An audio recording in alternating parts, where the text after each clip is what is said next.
Over the past 5 or 6 years, the majority of my research has been directed toward exploring the first century social context.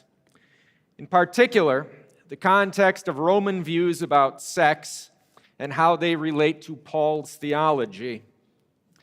The claim is often made that Christian sexual ethics are based on an outdated model appropriated from ancient cultures that were patriarchal, of course, in the negative worldly view of the word, not a proper understanding of it, and misogynist.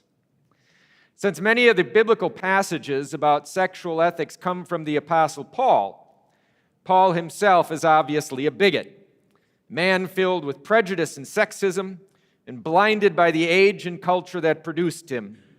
He was simply incapable of thinking outside the box about relations between men and women.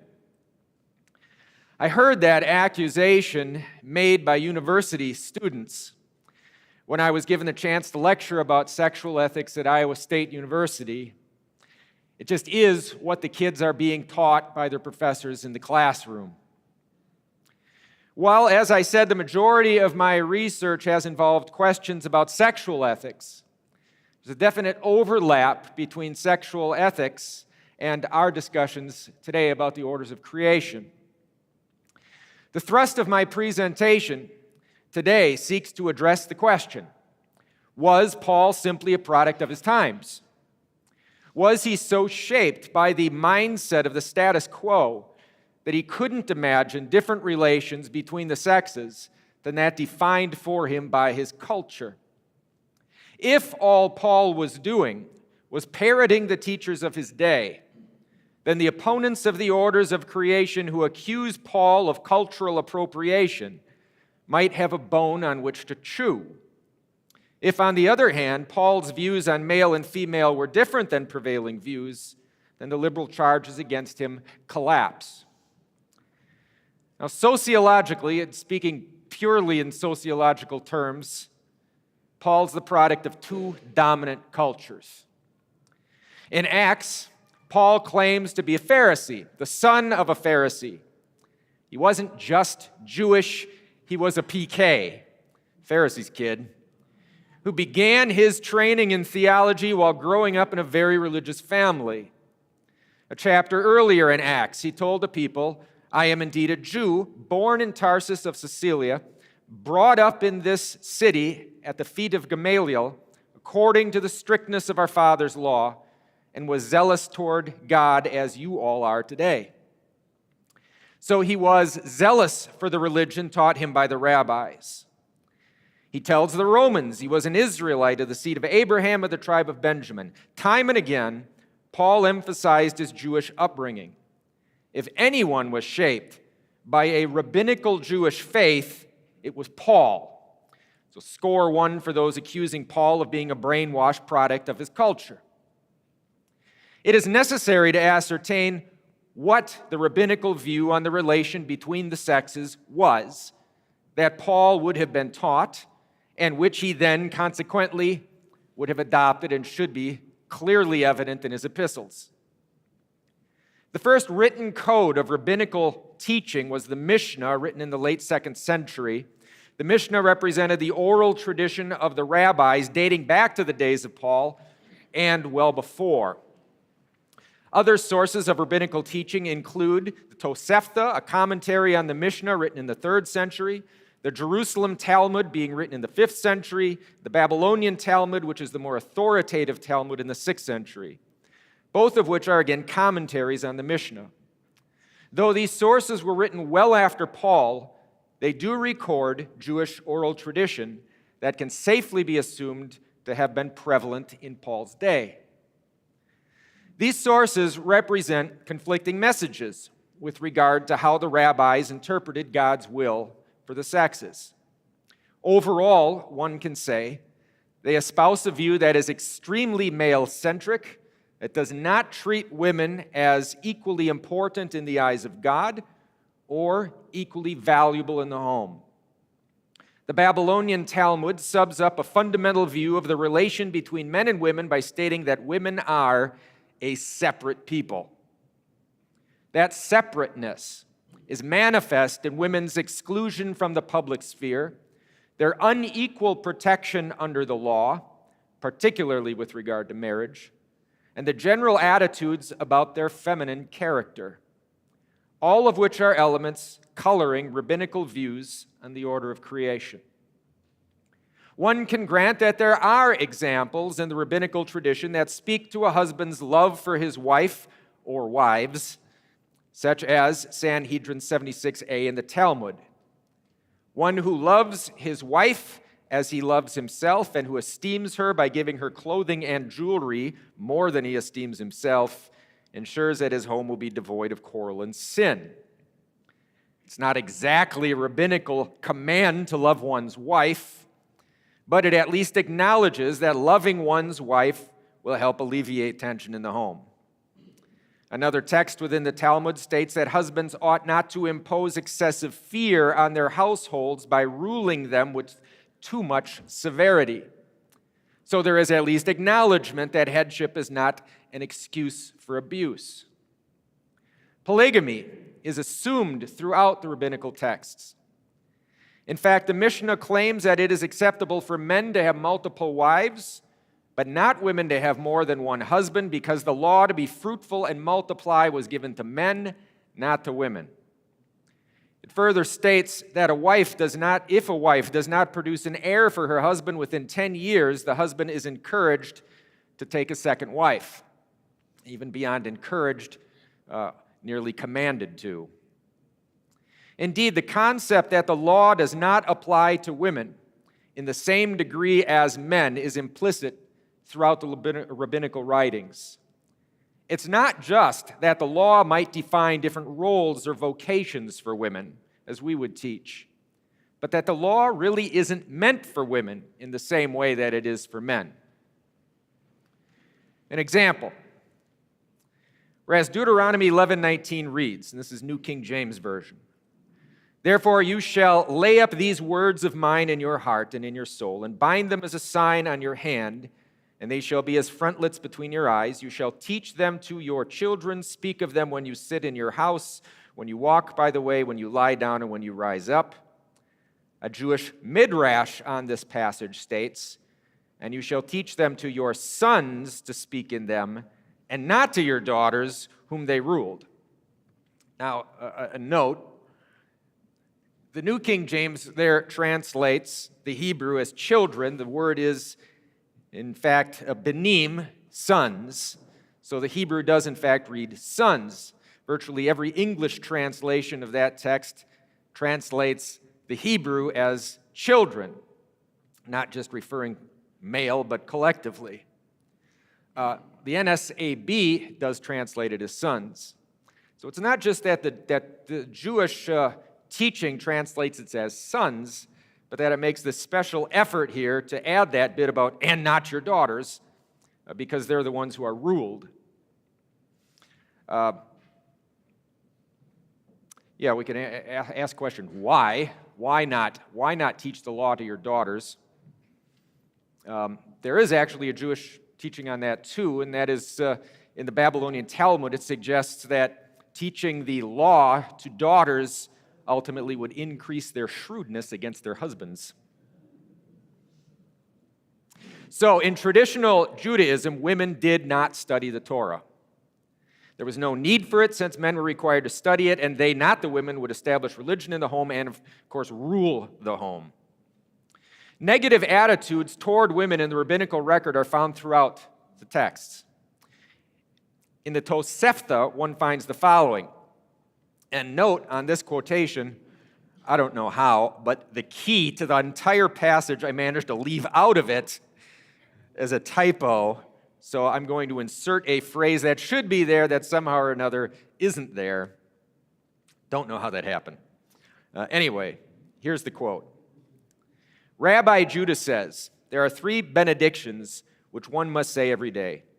Blessed is he who did not make me a Gentile." Now, here's what should be there that isn't. It's the key to the whole thing. "Blessed is he who did not make me a woman. Blessed is he who did not make me an uneducated man. Blessed is he who did not make me a Gentile. All the nations, Gentiles, are as nothing before him. Blessed be he who did not make me a woman, for a woman is under no obligation to keep the commandments. Blessed is he that did not make me an uneducated person, for no uneducated person fears sin. The Babylonian Talmud states, a daughter is a vain treasure to her father. Through anxiety on her account, he cannot sleep at night. As a minor, lest she be seduced. In her majority, lest she play the harlot. As an adult, lest she be not married. If she marries, lest she bear no children. If she grows old, lest she engage in witchcraft. But the rabbis have said the same. The world cannot exist without males and females. Happy is he whose children are males, and woe to him whose children are females. I have 5 daughters. Don't consider any of them to be woe on me. The not so thinly veiled message is that women are more problem than blessing. And while they are necessary for procreation, they are not really on the same level as men. When it comes to protection under the law in cases of divorce, women were at the mercy of their husbands. Quoting the Mishnah, the school of Shammai says, a man may not divorce his wife unless he has found unchastity in her. For it is written, blessed because he has found in her indecency in anything. And the school of Hillel says, he may divorce her even if she spoiled a dish for him. For it is written, because he has found in her indecency in anything. Rabbi Akiba says, even if he found another fairer than she, for it is written, and it shall be that if she find no favor in his eyes. This was the debate into which the Pharisees tried to drag Jesus in Matthew 19. Judith Romney Wagner, author of Chattel or Person, The Status of Women in the Mishnah, writes, from the standpoint of women's personhood, the most conspicuous feature of these rules regarding marriage and divorce is their one-sidedness. The wife's lack of corresponding rights against the husband reflect a polygamous system in which the wife is the husband's exclusive sexual property, but the reverse is not the case. We could go on with more examples, but the point seems clear that ancient biblical views on the roles of the sexes within the order of creation is something significantly different than what Paul taught.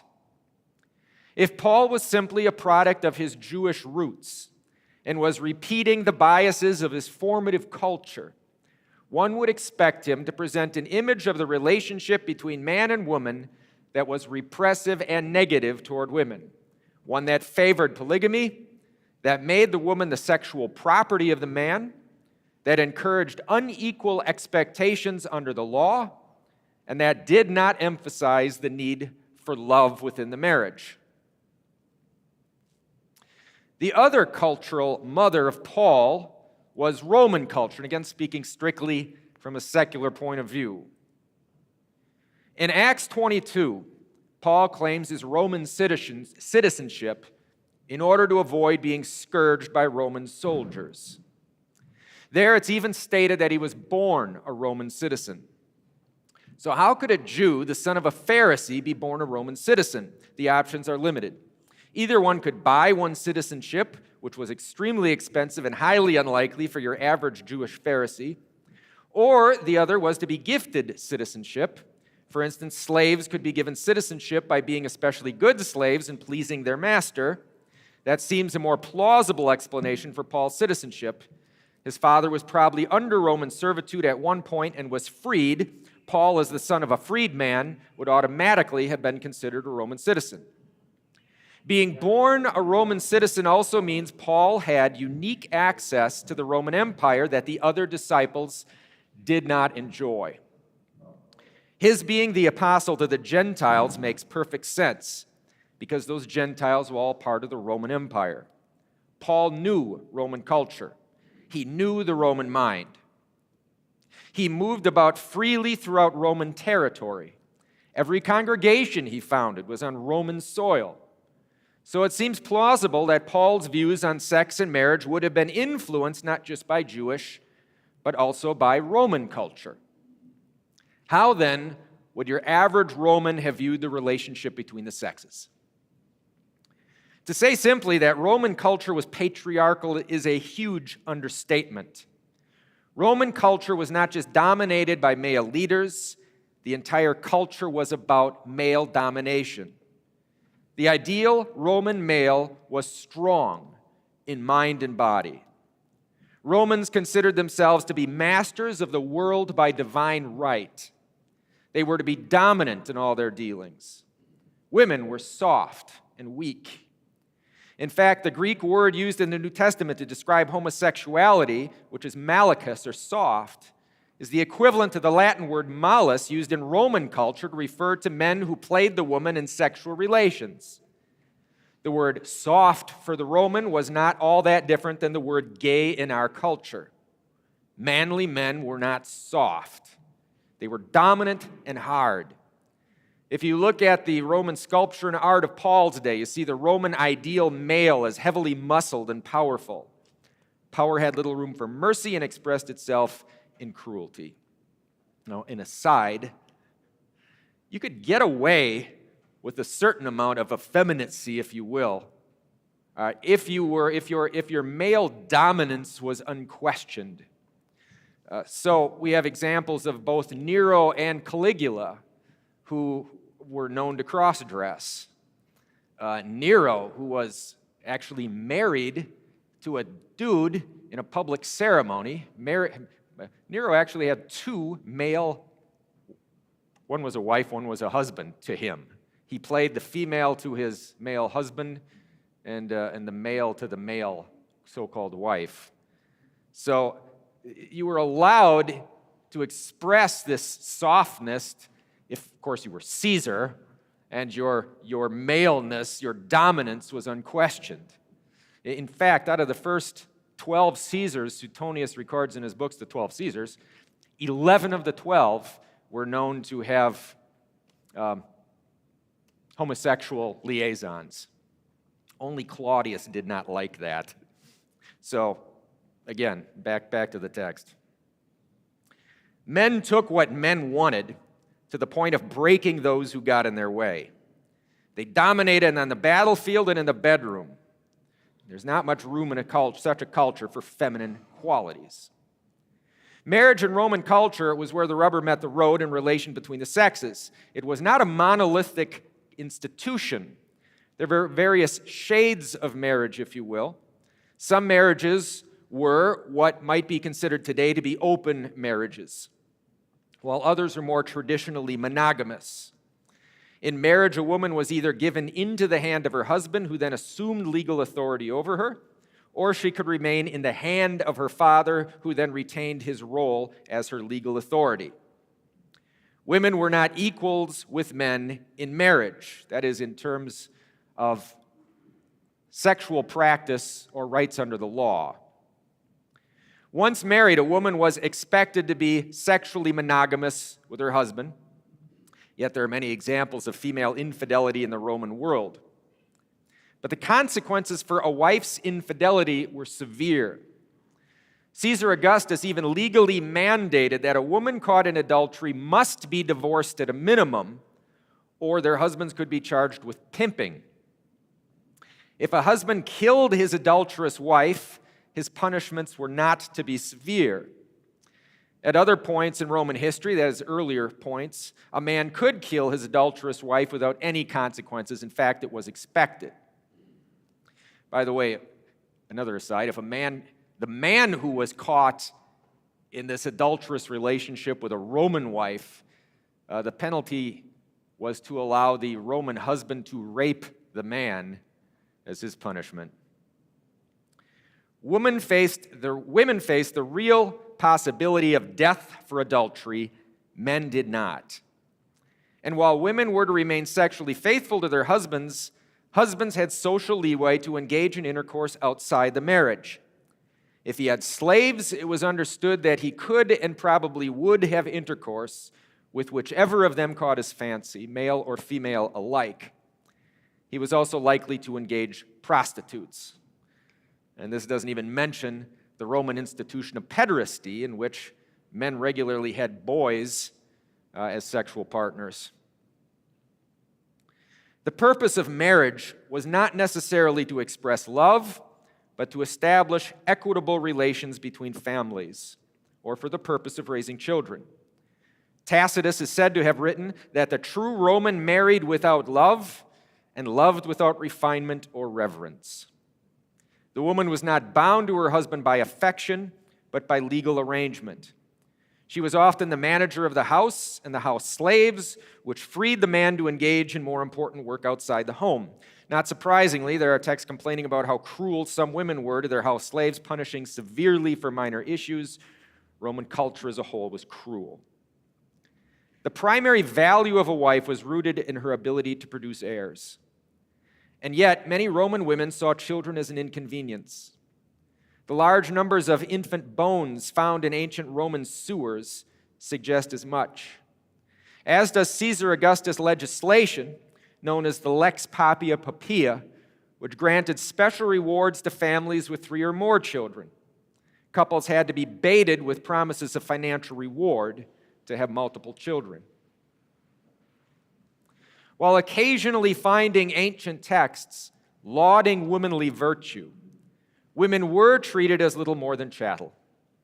Their purpose was to have children and render affection according to their man's desires. Certain Roman marriage rites included the new bride willingly sitting on the phallus of a fertility god to give herself sexually to the gods before giving herself to her husband on their wedding night. She lived to please him sexually, not to be pleased. Some say that Roman culture was pro-family and pro-marriage, that they in fact advanced marriage from the Greeks. It is true that Greek wives had rooms in their homes where they were virtual prisoners and forbidden from going out in public. They were also deprived of education, so yes, Greek women had it worse. Roman wives shared meals with their husbands at the table. They enjoyed a level of education aimed at practical knowledge.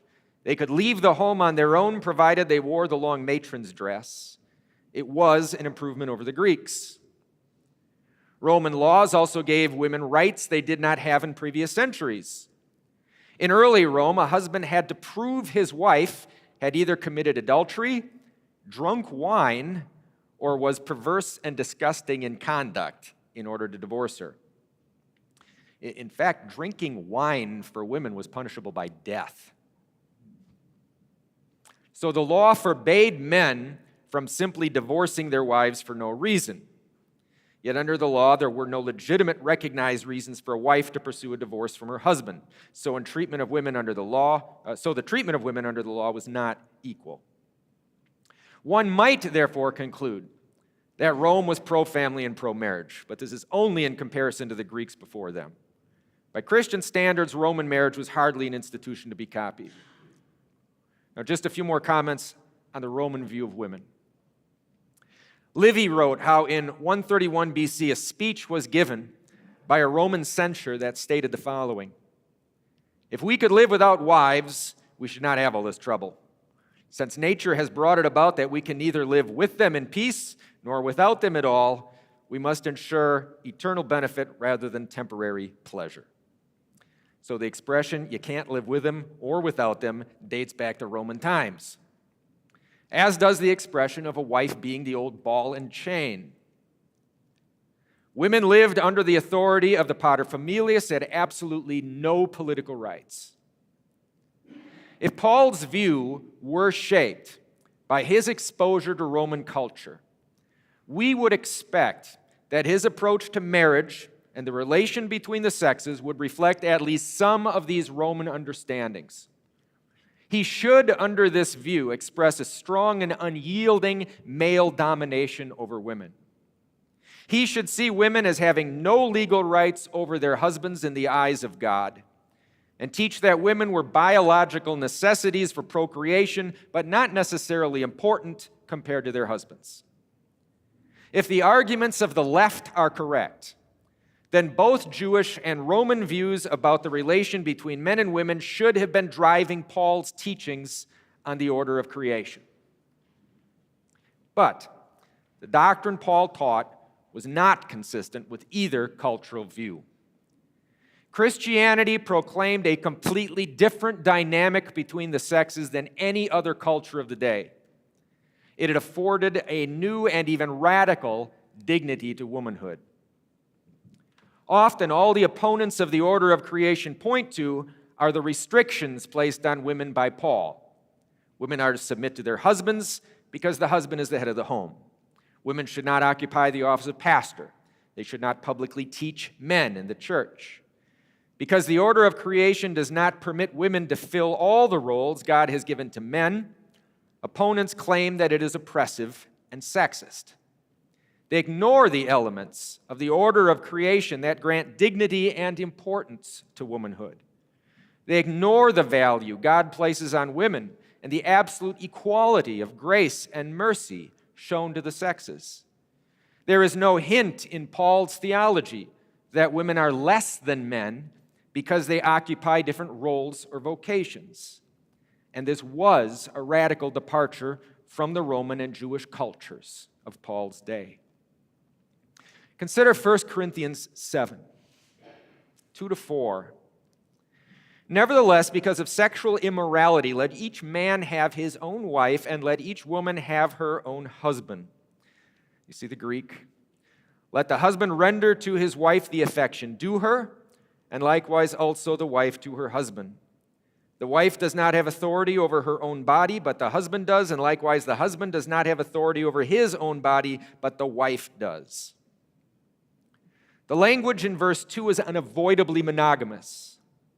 Women and men were each to have their own spouse. Bedag states that idios connotes private, one's own, exclusively. Coupled with akaste, each, it becomes stronger yet. Paul states that women were each to have their own husbands, in the same sense that men were each to have their own wives. Men and women shared the same expectations of monogamy from the other, which broke with both Jewish and Roman cultural views. Polygamy, which was a given in the Jewish culture, is never encouraged by Paul, and extramarital liaisons, which was a given in Roman culture, are renounced throughout Paul's epistles in the strongest terms. Women had every right to expect the exclusive sexual attention of their husbands in the eyes of God. Verse 3 speaks of fulfilling a debt or paying what is due. Ophilein apodidato. Ophilein, there we are, that which is owed, a debt, one's due, an obligation, apodidato, meet, pay out, fulfill, or yield. Husbands owe their wives a debt of gratitude in the same sense that wives owe their husbands. There's no suggestion that one owes the other more or less. Both are equal in what they owe to the other. Again, to both Roman and Jews, the women would have owed her husband considerably more than he to her, since she was by definition less than him. It is truly verse 4 is truly a radical idea that breaks completely with both Jewish and Roman views. It places the authority, exousia, of the husband's body under the wife's control. He is not his own to please himself as he wants. He is hers in the bedroom. More accurately, they are both equally under each other's authority in sexual relations. The wife had the right to expect and demand the same marital fidelity and love from her husband as he did from her. Instead of taking rights away from women or subjecting them under male domination, Paul's order of creation actually works to place men and women on equal par in terms of personal and sexual relations with one another. She is not less than he in the home, nor subject to his whims in the bedroom. Paul breaks again with prevailing views by stressing the importance of love in marriage, especially the love of husbands to their wives. This too is a radical break with prevailing views. It's not just any love, Paul teaches, but Christological love. Ephesians 5 tells Christian husbands to love their wives as Christ loved the church and gave himself for her. It is a love at an impossibly high standard apart from faith. It is a love born in sacrifice and constant attention to her needs. It is love with a Christological purpose, that he might sanctify and cleanse her with the washing of water by the word, that he might present her to himself a glorious church, not having spot or wrinkle or any such thing, but that she should be holy and without blemish. So husbands ought to love their own wives as their own bodies. He who loves his wife loves himself. For no one ever hated his own flesh, but nourishes and cherishes it just as the Lord does the church. There is no room in this teaching for male domination. The wife is not subjugated. She is loved in a way that gives her hope and joy, as Christ loved the church. Peter echoes Paul's respect for wives. Husbands likewise dwell with them with understanding, giving honor to the wife as the weaker vessel, and being heirs together of the grace of life, that your prayers may not be hindered. There is a clear spiritual equality in the apostolic teaching. Christian husbands do not rule their homes. They are heads of the household, who love, honor, and dwell with their wives with understanding. In Timothy, Paul extends the honor due wives to widows as well. What Paul does in teaching this new relation of the sexes was radical to the point of genuinely upsetting the social order of Rome. The Romans considered Christian doctrine to be a direct attack on the natural order of things. Tacitus states that Christians were haters of humanity because they robbed the Roman populace of the comfort of their many gods and because they upset the social order. At Thessalonica, Christians were accused of turning the world upside down. My opinion is that these charges are at least in part due to the fact that Christianity redefined the relationship between men and women away from female oppression and subjugation toward an ethic of Christological love. Another example. Where both Roman and Jewish divorce laws allowed men to divorce their wives at will and gave women little recourse to remove themselves from a bad marriage, in 1 Corinthians 7, Paul tells husbands not to divorce their wives and further grants men and women equal freedom from the marriage should the other unbelieving spouse abandon the marriage. Later in the same chapter, he seems to distance himself from Jewish levirate marriage by giving women the right to marry whom they wanted upon the death of their husbands. Her freedom to choose her spouse was not subject to rabbinical law. There is a new dignity granted women under the law in Paul's theology. The headship of the Christian order of creation espoused by Paul is obviously something radically better than the domination of men over women in Roman culture and the legal control of men over women in Jewish culture. Paul is not parroting the cultural norms of his day. Yes, men and women are different, occupy different vocations, and have different roles in family, church, and society under the Pauline teaching. But unlike the dominant cultures of Paul's day, different did not mean less than. Not surprisingly, a faith that taught God loved men and women the same, that his redemption had given worth and value to all people, so that there is neither Jew nor Greek, there's neither slave nor free, there's neither male nor female, but all are one in Christ Jesus, was very attractive to those who were being marginalized, especially to women. Celsus, a 2nd century detractor of the faith, once taunted that the church attracted only the silly and the mean and the stupid with women and children. His contemporary, Bishop Cyprian of Carthage, acknowledged in his Testimonia that Christian maidens were very numerous and that it was difficult to find Christian husbands for all of them. These comments give us a picture of a church disproportionately populated by women. The order of creation implicit throughout Christian teaching was a liberating doctrine for women. Unlike today's progressives, they did not see matters of headship and submission as oppressive or restrictive. They found freedom from the oppression of the world in God's created order. Still, some might argue that the women who found the Christian faith preferable to the oppression of Roman male domination or rabbinical rules were from the lower social strata. They were women who were truly oppressed, like slaves and the poor. Women who knew a greater measure of freedom and were able to engage in activities that exceeded the strictures of the Christian orders of creation would never have subjugated themselves under Christian sexual roles. But again, history shows that this isn't true either. Especially in the 3rd and 4th centuries, many Christian converts came from the upper levels of Roman society. There were even women who converted to Christianity who had tasted the so-called freedom to engage in activities God's order gave only to men, like the priesthood. History records the examples of 2 prominent Roman priestesses who turned to Christ.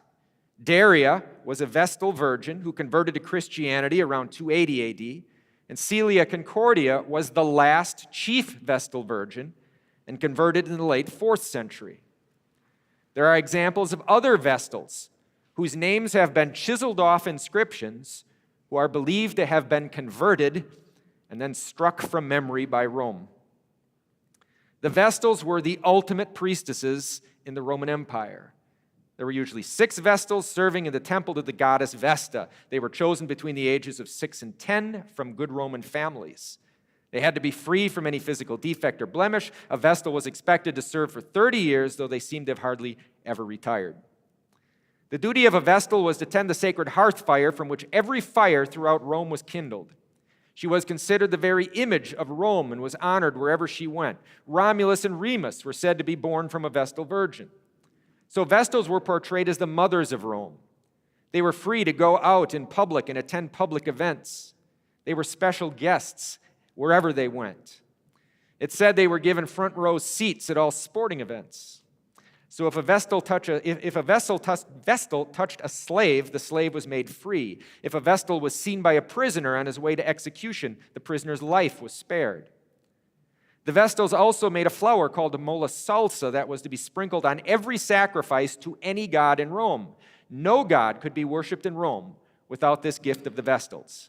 This effectively made the Vestals the supreme high priestesses of all religions in Rome. They were, to be sure, the most powerful women in Rome. Yet a handful of Vestals turned away from their so-called sexual liberation and embraced Christ.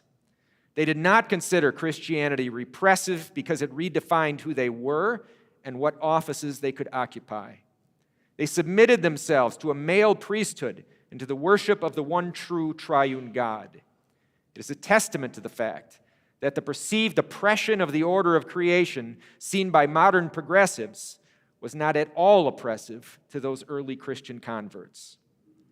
Clearly, the argument that Paul was only parroting his culture when he spoke of sex-specific roles within the family and church crumbles in the face of the historical record.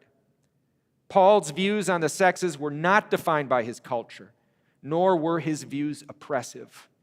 On the contrary, the order of creation as taught by Paul was radically freeing to those who were oppressed by the confusion of their age. I would submit that in our age, the order of creation remains a freeing doctrine in the face of society's corruption of the relationship between the sexes. Christ's power to give hope to those crushed by the world remains active and alive in a world bent on denying him. Thanks be to God.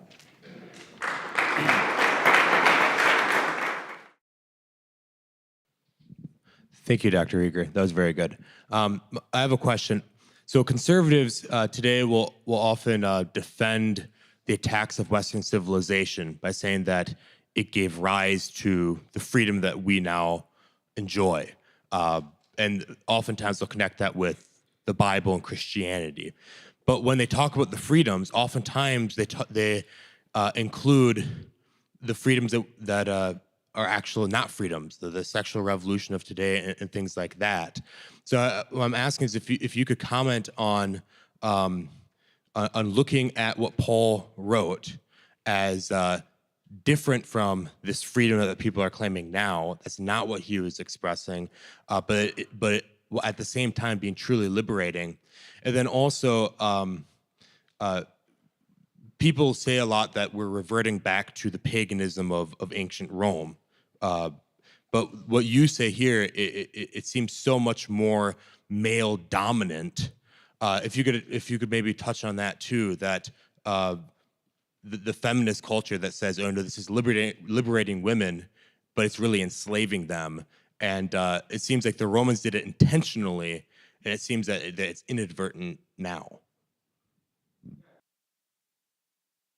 True, the Romans did intentionally through their sexual practices enslave women, and it was right out there in public. There really wasn't any sort of Roman feminism that was seeking for female rights, and if there had been, they probably would have been killed. Romans were not above shedding blood very quickly.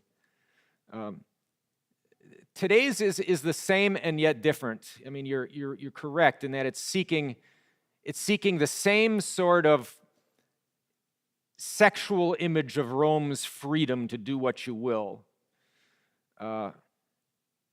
Really, what modern sexual progressives today are looking for is something very similar to a Roman sexual utopia. All the while ignoring the fact that along with that sexual freedom, that sexual freedom was sexual domination, not freedom. It's a misreading of their sexual freedom. And along with that license to do what one wanted sexually went an immense amount of cruelty and objectification of other human beings. It was sex purely for self-gratification, which, again, today's progressives may think is a good thing, but when you compare it to the actual practice of that sexual gratification in history, you see was covered with blood from one part of Rome to the other. They want what they consider to be the best, which is free license, while ignoring the reality of the worst that went along with it, which is the objectification of other human beings. That what Paul introduced, what Christianity introduced, was a view of sexuality that was totally self-emptying and serving of the other, totally selfless. And I would submit, not only does that affect sexual relations or relations between men and women, but the whole of society. That along with that selfless attitude towards the opposite sex is a selfless attitude towards any human being. And that's where your ultimate freedoms arise from, that Christianity brought to bear away from Roman enslavement.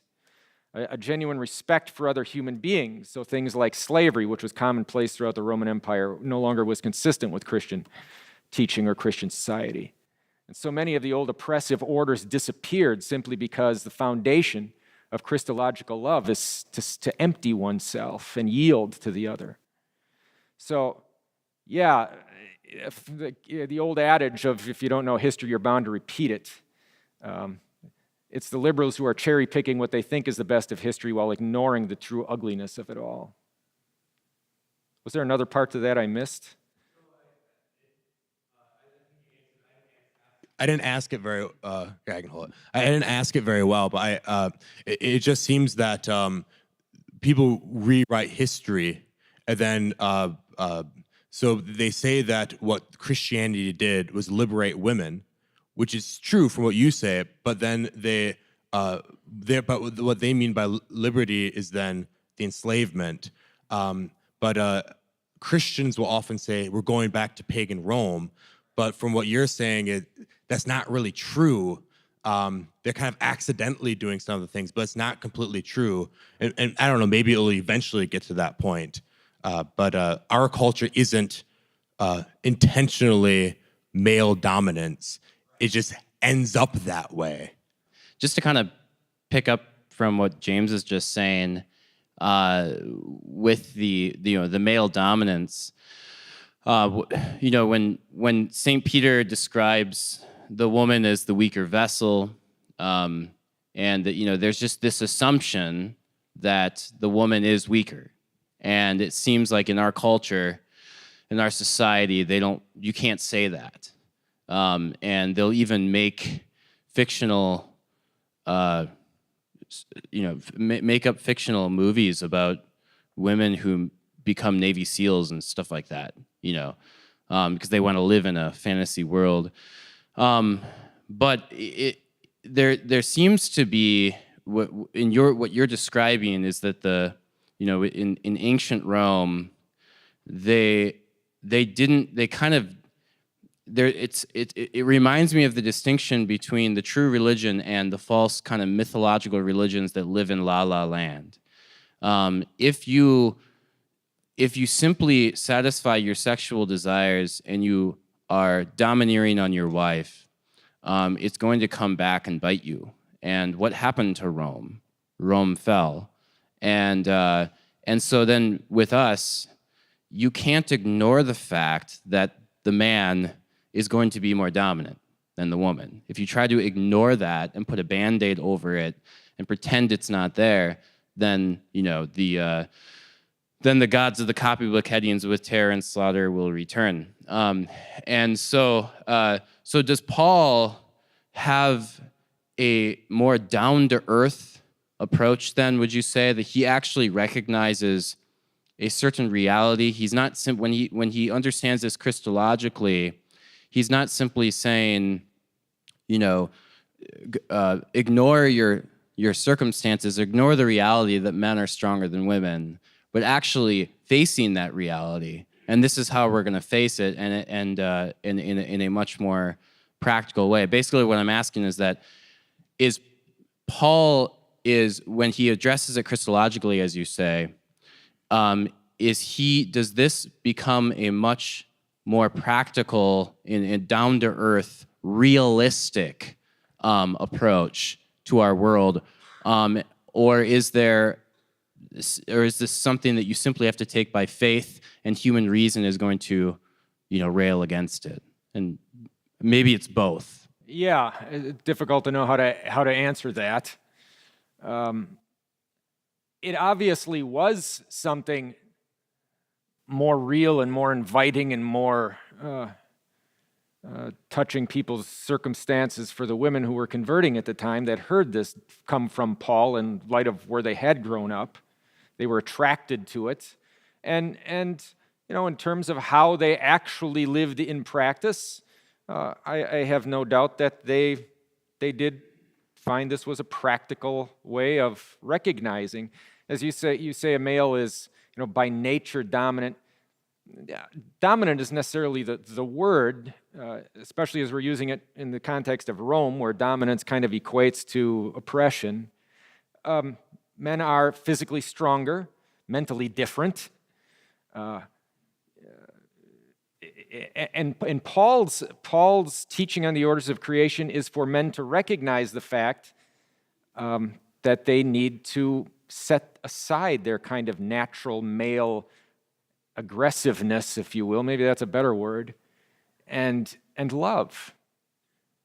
Show tenderness. And I think that is a real recognition of man's nature as being different, and a practical way of expressing it within the home. Men simply need to yield as Christ yielded to our weaknesses and lowered himself to us. Not that women are lower than men. Yeah, no, I agree. And I guess what I was kind of getting at too is that when you ignore, as our society does, when you work to ignore and pretend that there isn't this difference, then women are the ones who get hurt more. They're the ones who they're given this fantasy that they can do everything a man can do. Well, then suddenly she's on the front lines of the battlefield. Hi, Clint Stark, pastor, St. John, Frisco, Texas. I just have a question on page 8, the second to last paragraph. There is a clear spiritual equality in the apostolic teaching. Christian husbands do not rule their homes, they are heads, etc. Could you talk a little more about that, I guess in light of 1 Timothy 3:4, in regards to pastors, one that ruleth well his own household? Thank you. Rule in the sense of dominate. Rule in the sense of sort of the Roman absolute ruler mentality.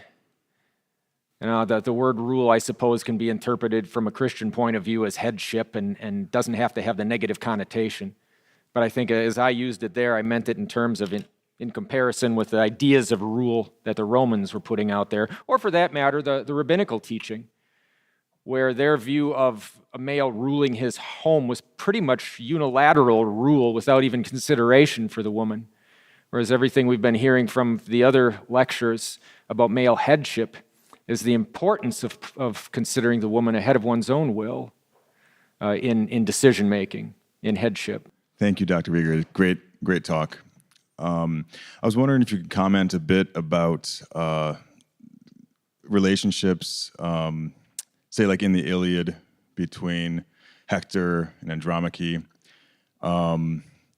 These are like literature that the Romans, the Greeks would have been reading, which actually do set forth kind of a nice marriage, a happy marriage, where the wife loves her husband, the husband loves his wife, they got a child, and they're happy together. You could probably say the same thing about Penelope and Odysseus in the Odyssey. Mm-hmm. Yeah, there are certainly a number of Roman images of a doting husband and a loving wife and a loving family. It's funny, though, most of them usually wind up being tragedies. I think there was a war fought over Helen, and several of the other virtuous women wind up committing suicide in order to maintain their virtue in the face of male rape and domination. So, yeah, the examples of womanly virtue are there, but sort of as an ideal that really didn't see a whole lot of practical application in the normal daily family life of your Roman husband coming home to his wife.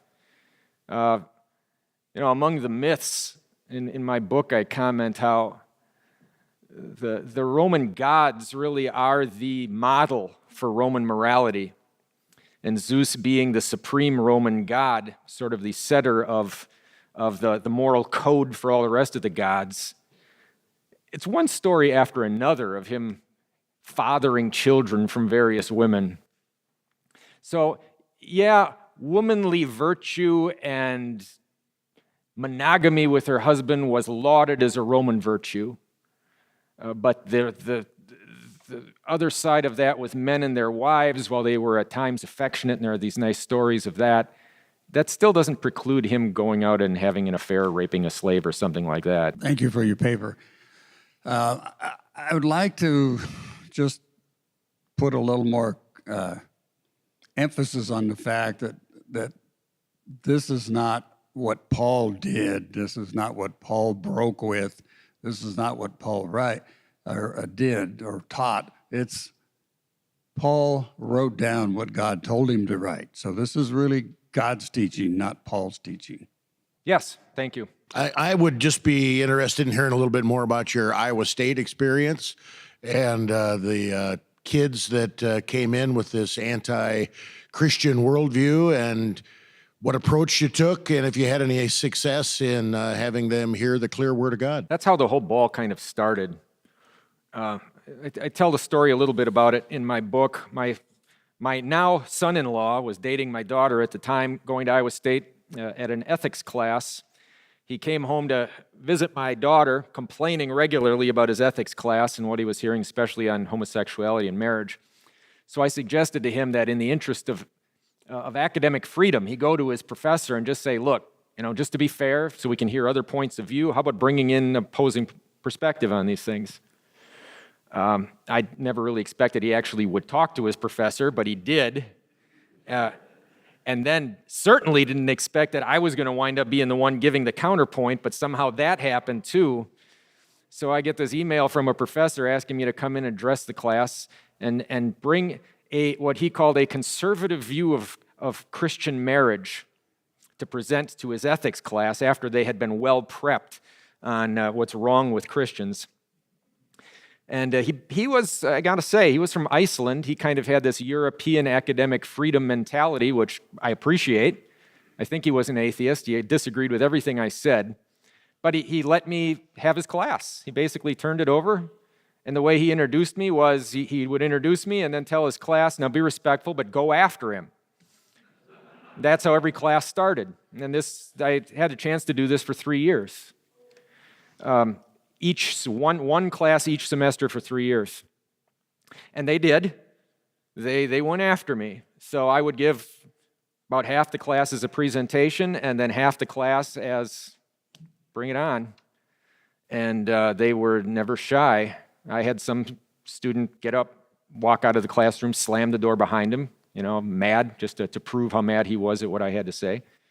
And other students did try and debate me, some intelligently, some not so.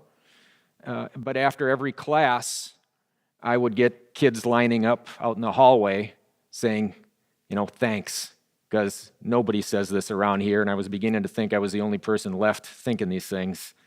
So there were some students who were strengthened and reinforced in this, but the whole purpose, well, the whole origins of my book are just sort of putting out there my experience, the things that I heard coming at me to help other kids, especially college age, defend themselves from these same things that they're definitely going to hear at the university. I mean, basically, I wrote it for my own kids who are going to the university, and to help prepare them for the sorts of arguments they're going to hear against Christian morality. Thank you for your words and presentation, very thought-provoking. Craig Niemeyer, blessed to serve God's people at Zion Lutheran Church in Worms, Nebraska. Just thinking about if you would,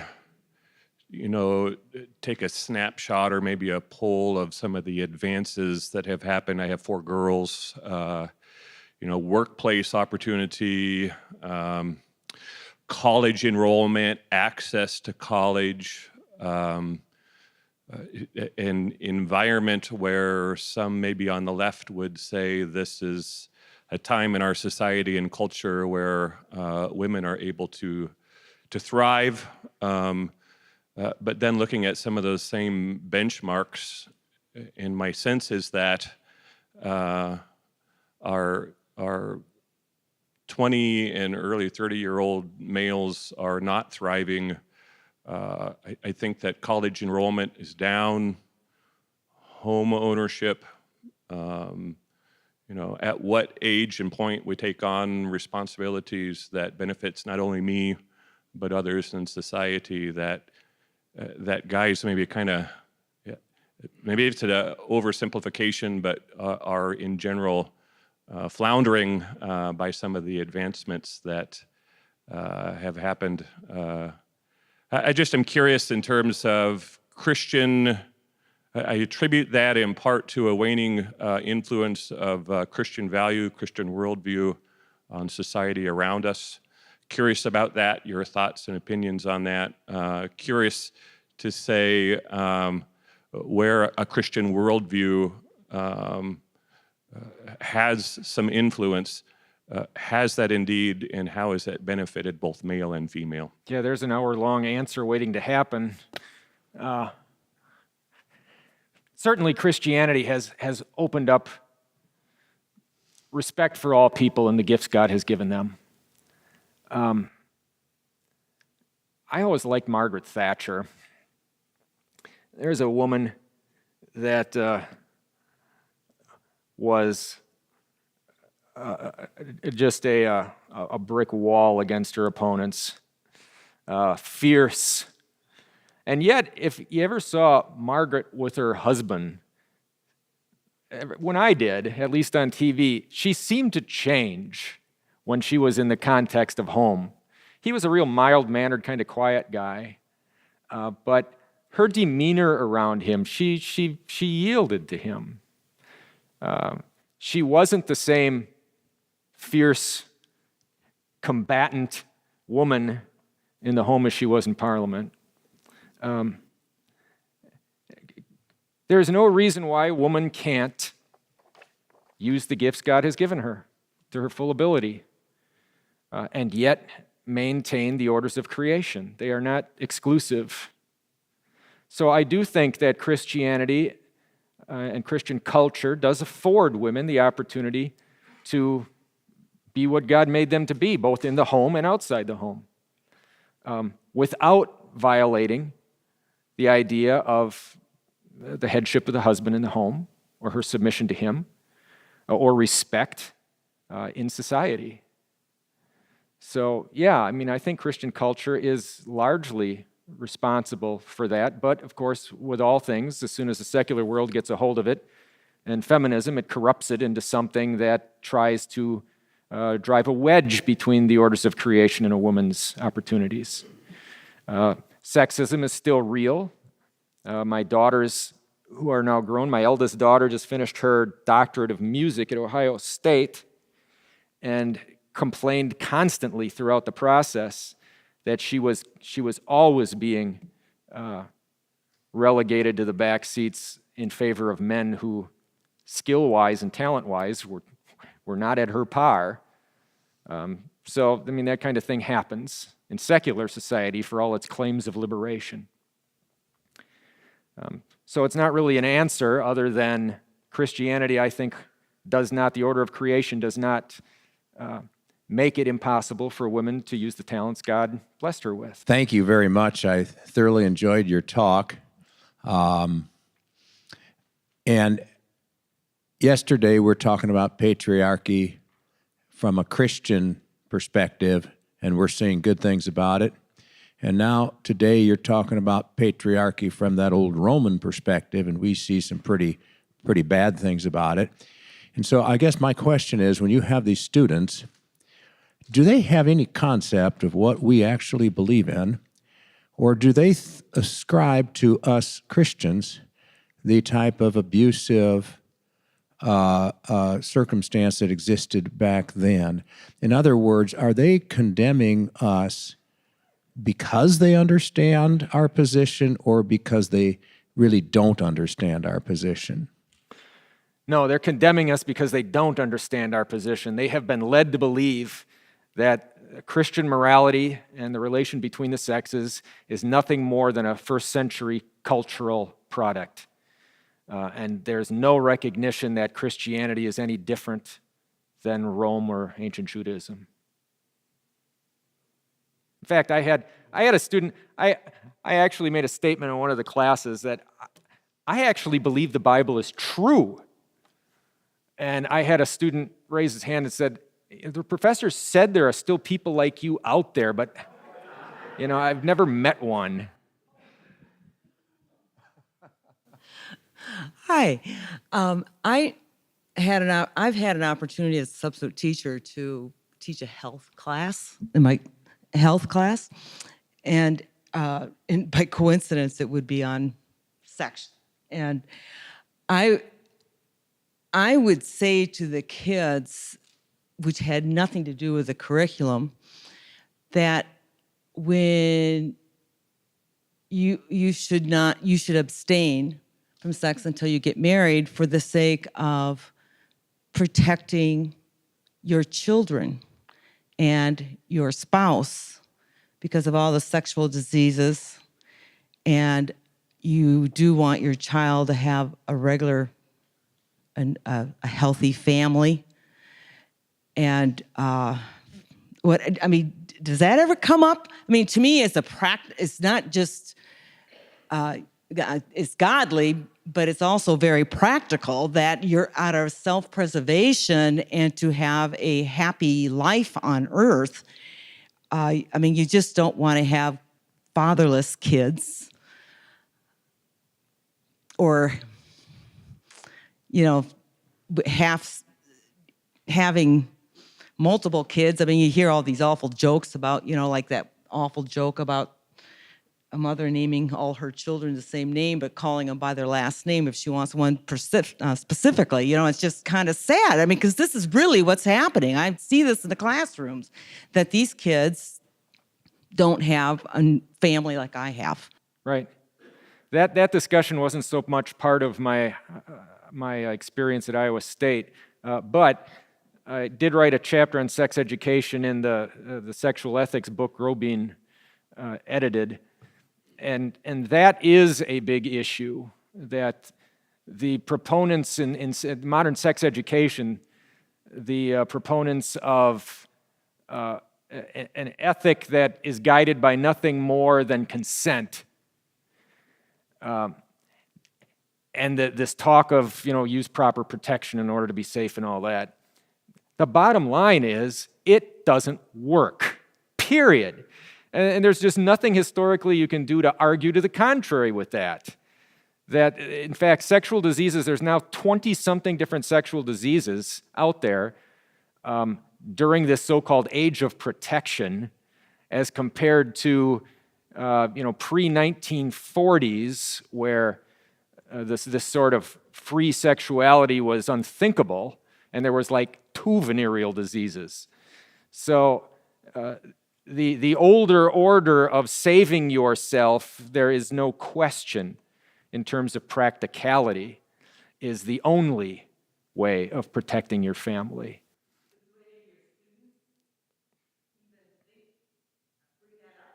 No, because the trump card is that you are a sexual being in their mind in a modern sex education. You are defined by your sexuality. You are a sexual being, therefore you have to express it. And the thought of actually not being sexually active is unthinkable in their worldview, because it somehow denies your humanity as far as they're concerned. Pastor Brockman from far western Kansas. Would you not say that there's a difference between the rabbinical, Pharisaical teaching of sexual or marriage ethics and the prophetical, I don't know if I'm inventing a word here, Pentateuchal view of marriage and sexual ethics? And if there is, did not Paul incorporate that, not only Paul, but then the whole New Testament too? Is that not part of the New Testament from even before the Pharisees and the rabbis? Absolutely, that's absolutely right. And there wasn't really space in this paper to explore that, but yes, the Old Testament view of the relation of the sexes was corrupted by rabbinical teachings, and their rabbinical law does not accurately reflect the Old Testament. Now, the one element of patriarchal practice that Paul does disavow is the polygamy thing. But in terms, even it just plain never worked when you look at it, but even in terms of the respect afforded in the patriarchal polygamy, the Abraham, Jacob, the way they interacted with more than one partner, they still had a level of respect and honor there that Paul carries over into the New Testament, that the whole New Testament carries over. When Sarah was having her conflict with Hagar, she goes to Abraham and says, get rid of her. And the Old Testament says that Abraham heeded the voice of his wife. He respected her opinion. So he didn't dominate her. There was genuine love and respect within the family, even in a polygamous situation, which the rabbis kept the polygamy, but then added the level of sort of disrespect of women and to that. Whereas Paul restores the level of respect while eliminating the polygamy. Okay, thank you. Thanks. Let's thank Pastor Dr. Rueger. Okay.